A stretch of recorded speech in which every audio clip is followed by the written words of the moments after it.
Tottenham Hotspur built one of the greatest football stadiums on earth. Completed and opened in April 2019, Tottenham Hotspur Stadium replaced White Hart Lane with a 62,000-plus seat arena built for year-round events. A billion-pound arena, a retractable pitch, NFL games, Beyoncé concerts, F1 karting, premium hospitality. A stadium so advanced it made Spurs look less like a football club and more like a global entertainment company. But here's the problem. Just weeks after opening that stadium, Spurs reached the 2019 Champions League final, the biggest football match in club football, and came away with nothing. Liverpool beat them 2-0 in Madrid. And years later, even after finally winning the 2025 UEFA Europa League, Spurs still finished 17th in the Premier League, went through multiple managers, and came terrifyingly close to putting the best stadium in the country in the championship.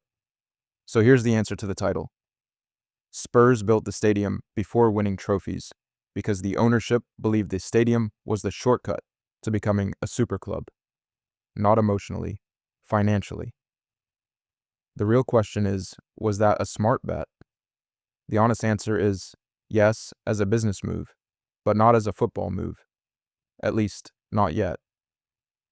For Daniel Levy and the ownership, the stadium was about building a long-term revenue machine. Bigger match day income, NFL money, concerts, premium seats, sponsorship leverage, and a global brand. For fans, that is not enough. Fans do not sing about commercial revenue. They do not celebrate the club's balance sheet. They do not dream of stadium tours, conference income, or revenue pathways. They want trophies. And Spurs' whole modern identity sits in that uncomfortable gap. A club that became elite off the pitch before proving it could be elite on it. That is what this video is about. Was the stadium the master plan that saved Spurs' future? Or was it a billion-pound distraction from the thing fans actually care about? To understand the stadium, you have to understand the problem with the old White Hart Lane. It had history, it had atmosphere, it had soul. But commercially, it was small. Tottenham could not earn what Manchester United earned from Old Trafford. They could not match Arsenal's Emirates move. They could not compete with state-backed clubs simply by hoping good coaching would close the gap. So the logic was brutal but rational. If Spurs wanted to behave like an elite club, they needed elite club income.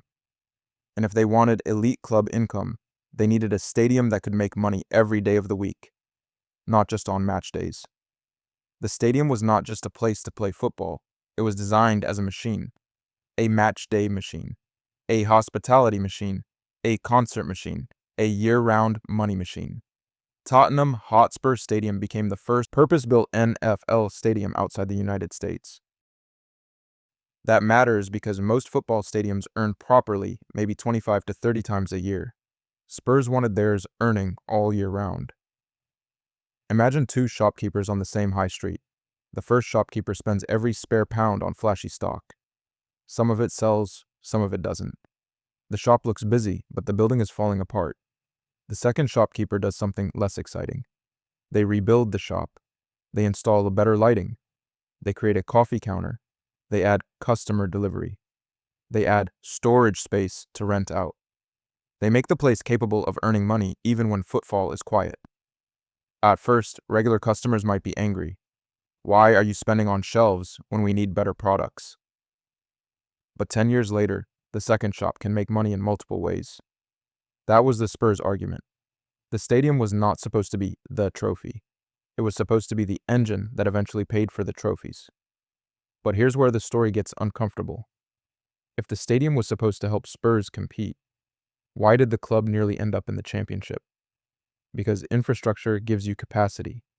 It does not give you competence. A stadium can increase revenue. It cannot pick a midfield. It can attract sponsors. It cannot stop you sacking managers every few months. And that is where the smart bet starts to look much more complicated. The timing of the stadium made everything feel possible. Spurs opened their new home in April 2019. Weeks later, Mauricio Pochettino's team reached the Champions League final. It felt like the club had reached the future all at once. New stadium, elite manager, Harry Kane, Dele Alli. Son Heung-min, Christian Eriksen, European final. This was supposed to be the moment Spurs arrived as a true superclub, but in Madrid, they froze. Liverpool scored early from the penalty spot, controlled the game, and Divock Origi finished it late. Spurs lost 2-0, and that defeat matters because it revealed the tension at the heart of modern Tottenham Hotspur. Was reaching the final itself a sign of success? Or was losing it proof that Spurs still lacked the killer instinct of clubs who expect to win? That question became even sharper years later when Hugo Lloris revealed that before the final, Daniel Levy gave the players luxury watches engraved with Champions League finalist 2019. Lloris said the gesture made him question whether the club truly want to win. And that is a brutal detail, because for an owner, Champions League finalist can look like brand elevation. For a fan, and for elite competitors, it can sound like celebrating second place before the match has even been played. Financially, though, the stadium worked in many ways. For the football season that ended in summer 2025, Tottenham reported £565.3 million in total revenue and other income. Match receipts were £126.5 million. Helped by more matches played at Tottenham Hotspur Stadium, prize money rose to £34.7 million after the successful Europa League campaign. That is a serious football business, and this is the strongest argument in favor of Levy's plan.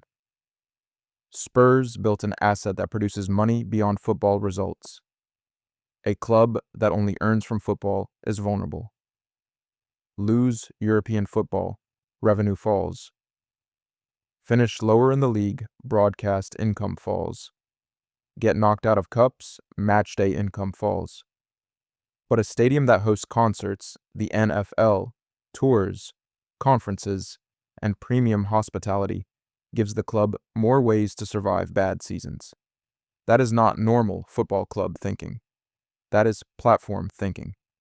Picture a family taking out a huge mortgage to build the perfect restaurant. Rooftop bar, private dining rooms, premium event space. Everything designed to make serious money. But while it's being built, they're renting a temporary unit down the road, which is expensive and has no atmosphere. Regular customers drift away. The staff are knackered. The opening gets delayed. Costs rise. The restaurant owner says, "Don't worry, once we open, this will all make sense." Then opening night finally comes. The building is stunning, but the food still has to be good. That was Spurs. The stadium could fix the business model, but it could not fix the football model on its own. And this is the key question. Did Tottenham build the stadium to win trophies? Or did they build it to become too valuable to fail? Because those are not always the same thing. A fan looks at a stadium and thinks, "This is where our team will win trophies." An owner looks at a stadium and thinks, "This secures the club's future." Both can be true, but only one of them gets sung about on the terraces. The cost of that future was enormous.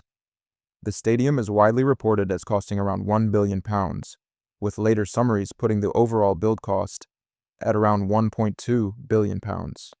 And construction did not run smoothly. The opening was originally expected earlier, but the club had to keep playing at Wembley because of delays. Critical safety system issues pushed the opening back, and the first official senior game at the stadium did not happen until April 2019. That delay mattered, because when your new stadium is your money printing machine, every month it is not open is a month where the business model is not firing. But once it did open, Spurs had something no other English club had in quite the same way. A world-class football ground that was also a London entertainment venue. The question was whether the football team would rise to match it. From an ownership perspective, the stadium made Spurs bigger. That is the owner's version of success. Build the base, grow revenue, protect sustainability, increase the asset value, then use that platform to compete. But from a fan's perspective, the timeline feels topsy-turvy. Spurs fans watched a world-class training ground arrive, then a world-class stadium, then world-class facilities, then record revenues, then a Champions League final. Then nothing. But finally, Spurs won the 2025 Europa League, and Spurs' first major trophy since 2008.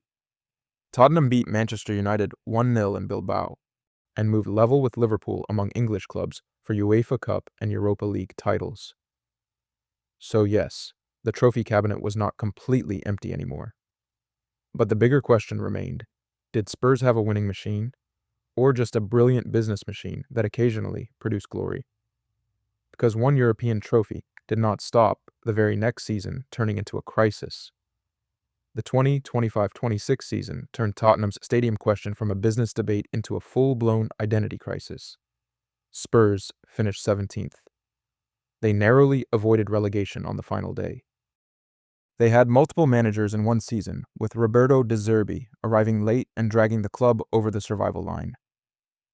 Reuters reported that Peter Charrington, Tottenham Hotspur's strategy chairman, said football success had not driven decisions as it should have, and that the club had lacked the right expertise to build competitive squads. That is a massive admission, and the contrast was kind of a joke. A club with one of the best stadiums in Europe, fighting to stay out of the championship. A club built for Champions League nights, celebrating Premier League survival by the skin of their teeth. A club with a £1 billion home, sitting one place above the relegation zone. This is where "smart bet" becomes more than a thumbnail tagline.